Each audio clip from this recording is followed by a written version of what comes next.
beast. Gotta clap into this beat. She invite me to her crib. I walk in, she say my heat. She say, but I live in the hills. Bitch, that's just the way I sleep. Stop that madness, I'm a savage. In traffic with Mac 11s. Bad bitch, and she Spanish. I fly her to Calabasas. We get nasty, I'm her daddy. She know a nigga ain't average. Ain't nothing wrong with fake asses. Bitch, turn around, let's make magic. I'm geeking, I'm on it. Don't look at me like you want it. Tell them that we ain't stunting it. Fourth down, we ain't punting it. King of District Columbia, can't come here without a permit. This shit really a jungle, gorillas and anacondas. Just some money all around me. Glizzy is nominated for a Grammy. Boom. Yeah. Boom. Glizzy is nominated for a Grammy. Talk about that, man. What was your first word you wearing when you found out? Shit. What was I wearing? So where were you? Oh, where was I? Yeah. Everybody was asking me that. Shit. I was asleep. I woke up to it. They announced that shit early. Yeah. So I was like, I woke up to like a bunch of texts. And I looked on the internet and found out early. Cause like the text just wasn't even.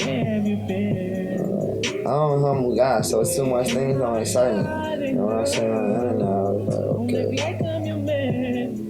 I just thank God for that. Yo, one thing I love about this song is that it sounds like none of it sounds forward. Like it sounds like you and Goldie or like homeboy or something. Y'all had like y'all vibe like way before like we went to the studio. Like how did that collaboration come about?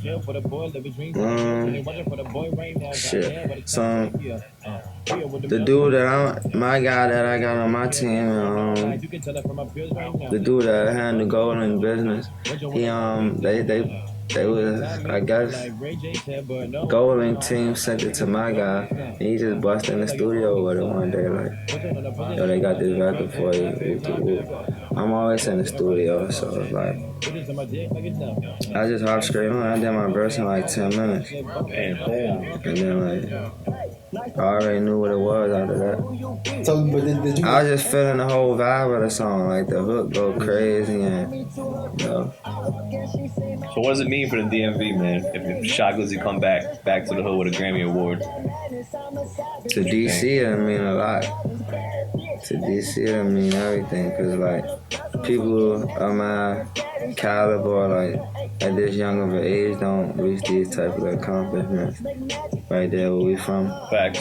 Yeah. Especially, like you were saying, especially where you're from specifically. Has there even been a rap Grammy for anybody from DC? Like, I don't even know. Does Wale got one or anything like that? So, yeah, like, you really could, you know, to, like you were saying, how Wayne is your biggest influence. You might be the biggest influence to the kid who's 15 right now. You know, for sure. What did your mama say when she found out? Oh no, she was excited. She was more excited than I was. What she say to you, bro? Nah, she was just like, she couldn't believe it, basically. You know what I'm saying? I think she was crying at work or some shit. You know, so I was like, so you gonna be there? You gonna be the MSG with the crew? Y'all getting suited and booted and coming out for it? We're gonna do something real special for that. Okay. Real special. Alright, so you got your new album coming out. It come out next week? It come out this month, right? Yeah, next week, 12. Yeah. And it's been we know you've been working, but you're not like dropping shit like every other day, every week like a lot of other cats. But you've been sporadically like dropping shit. Like talk about the process of recording, like this process. I mean, recording this album. I mean, shit was very just thoughtful, just thinking everything out. I got like 100 records, but I never really took a break. I just like took a break from the industry part of it and got to real life and work on myself, you know, self-development. And too many people can't sit themselves down and, you know, just knowing how to better their craft and better themselves as a person before going to that next level. Yeah. So that's what I was basically just working on. But the work ethic always been in me. Like, I can do this shit easy. Like I said, I got a Grammy nomination from 10 minutes of my time. So it's like, it's easy to me. The process really easy because it's my real life. I ain't like fabricating and shit or like exaggerating it. No, everything you see is what you get here, pretty much. You say you took some time off to develop yourself. Yeah. Like what type of ways? Like what? Shit, just my mind, you know, like just to see like shit what I really wanted, you know, like overcoming so many different situations. Like people don't go through this shit that I go through or have that type of responsibility I got. Yeah. Just being like so independent and standing on my own.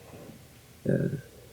They started taking It ain't take a toll on me at all. You know what I'm saying? It's just about not just making music to be in competition with all these other young cats that are not even in my lane. You know what I'm saying? That's just looking on my Instagram, not liking my shit, but wearing the same shit I know they got no knowledge of, or, you know, just worrying about myself. Like, that's that's part of being smart and being educated. You know, like, you gotta know when to stop and when to go.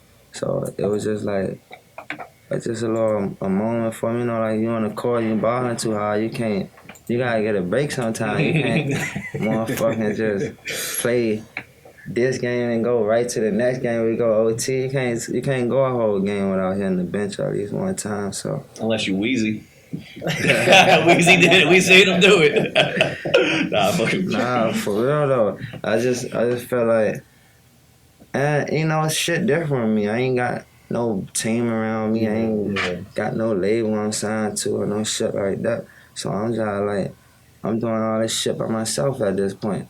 And I'm putting these pieces together. And it's like, either I could just be putting out music and trying to dominate the game, just talking about how big of a real nigga I am and this and that, and that shit just don't make sense. Or I could just sit down and make a solid project that people gonna remember me by forever, like the rest of my music. When they go back as a storyline to each, you know what I'm saying? I'm making predictions and, you know, I'm living up to that shit.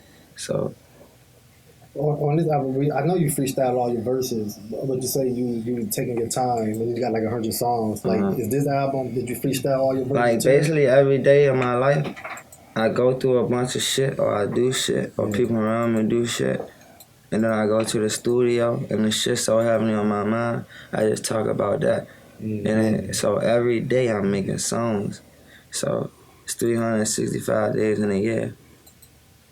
And like, I got like 100 songs, but the vibe gotta match whatever vibe. All the vibes just gotta go together, you know what I'm saying? Like, I got songs that's too real to go on a project, period, just because of the shit that I'm saying. Or I got songs that just like, I maybe was too happy that day, or I was too, it's just like different mood swings, you know what I'm saying? Like, this one is like, it show like, basically the challenges that I face and not letting nobody stop me from going wherever the fuck I wanted to go at. And just like never taking no for an answer, just keeping my faith inside myself, you know. I remember, this was an old interview, but this is my first time even asked you this. And when you said it, to me it was powerful because I understood it. You from DC, like the first time you ever stepped foot on Howard University was after you became like Shy Glizzy. You know what I'm saying? Like, and I definitely understand that. Like, that's when you in that hood like that, like you ain't got no reason. I ain't got no reason to go mess with no college kids. Yeah, like those type of girls ain't even the girls you looking for when you really in the hood. You know what I'm saying? Like, them like all the frauds that be on campus. Like, yeah, baby, I'm from the hood. Come fuck with me, wooty woo. Like, he never take you to a hood or shit. He just acting hood, or, you know, like, I ain't with that shit. You know, like, I wasn't really into that them type of surroundings. I was just focused on, I always just been focused on me and mine. Yeah, but what I want to ask, like, but like now that you're on this side, like, do you make it a point, like, to let your homeboys know from DC that still, like, to get out and see more, man? Like, now that you've oh, no, all my homeboys, they see whatever I see down there. You know? Yeah, it was even worse when I first got on, so I used to take 100 niggas with me. Now I might take 10, might take 2, might take none. So it's like all learning experiences, and But they, for the most part, they get it because I come from that same environment. So they watching my Instagram every day and my this and that. And so they seeing everything that I see if they ain't with me. Okay.